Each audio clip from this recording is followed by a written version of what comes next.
Peace and blessings, everybody. I got something I want to speak on.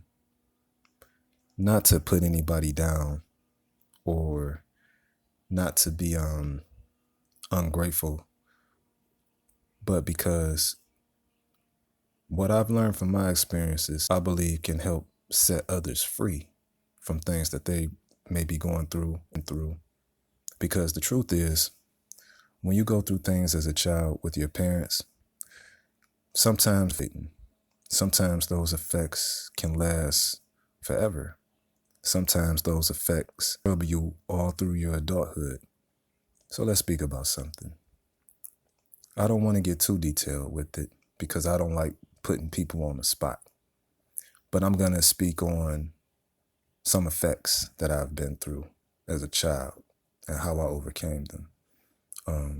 Some of us may have been physically abused for no reason, whether it was often, whether it was every blue moon. It happened. I've been through a lot of things. I can remember being so depressed as a child, as a little kid, talking like 7 years old, that I didn't even want to live. Imagine that. A 7-year-old didn't even want to live. A 7-year-old attempting to take his life. And I remember in that time, that was the first moment that I realized I was here for a reason. Because when I attempted, nothing happened. And I was shocked. I'm like, whoa, that's God telling me something. And this is a little boy who didn't know anything about God.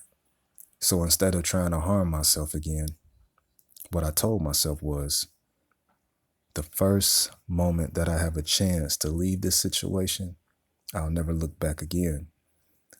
And I can remember having problems at home.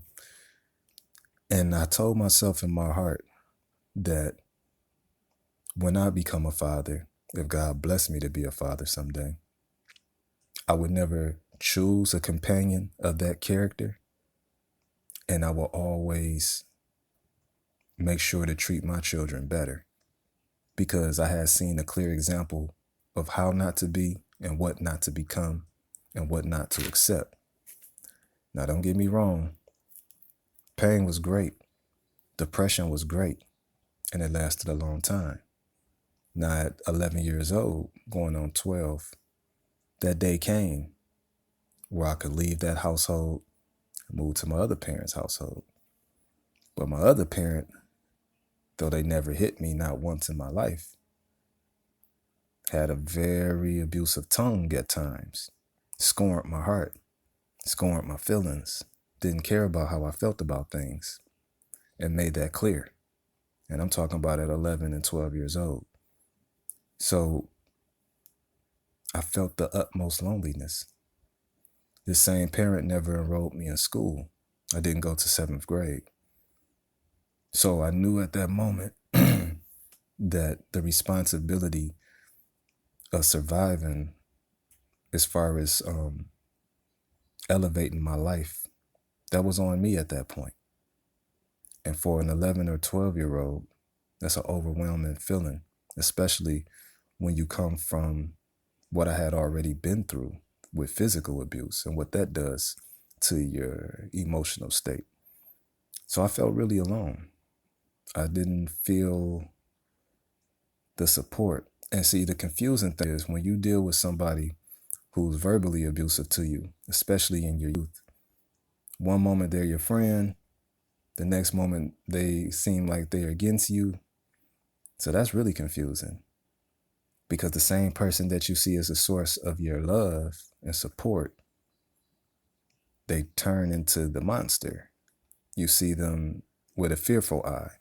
You become unsure if you can trust them with your emotions. Now, at that moment, it's a dangerous thing, because when you deal with somebody who you believe supposed to love you and you love them, but yet they keep turning on you back and forth, that's going to give you trust issues with other people in your future. And that's not going to be healthy for you. Because see, what people who've been through abusive stages fail to realize is that people like us are rare. It's not common to go through these deep issues. Most majority of people come from functional families, especially if they live in a family with both of their parents and they working class people. True enough, they may have their own issues, but it doesn't become to that extreme. So when you're in a household with someone as a child or teenager who may be verbally abusing you or physically abusing you, you feel really isolated and alone, because usually it's not a third party in those situations to intervene and show you the proper love that you need and to let you know that it's not your fault.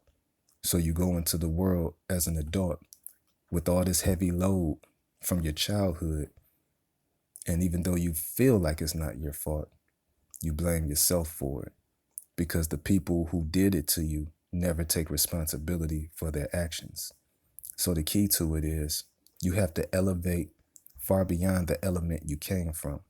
Not only the element that your parents put you in, but every other little factor that surrounded that element.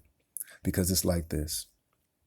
If you come up in a troubling situation, even when you go outside and interact, you got to hold that environment accountable as well, because you got to ask yourself, how did it build you up?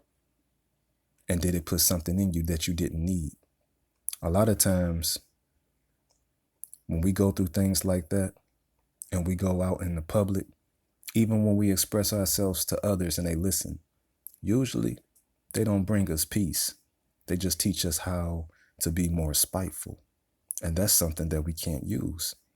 Because if you use spite as your way of taking revenge or getting even, it's only going to hurt you in the end. Because usually you're going to surround yourself with people you love, right? As an adult. You're not going to surround yourself with people who you dislike. So if you use spite as a method of retaliation because you're thinking back to how you were treated in your childhood and you're telling yourself that no one will ever treat you like this again, you have to wake up, because the people that you love today are not your parents who abused you. So every time you get spiteful, trying to get even with them, not only are you hurting the people you love, but you're hurting yourself, because this time is your time to be loved and to love. You always must let love prevail, even above your fears. And if you are expressing a spiteful attitude, that's just a sign that you never got over what happened to you in your past. How do you get over it? You choose to. You choose to. You seek God. Because when God gives you peace and you choose to accept his peace, no one can take that away from you. You can give it away by turning your back on it, or you can give it away by setting others free, others who've been in your situation. So don't never turn your back on God's peace. You accept that for yourself, because God's peace is really a shield. It's a shield of protection.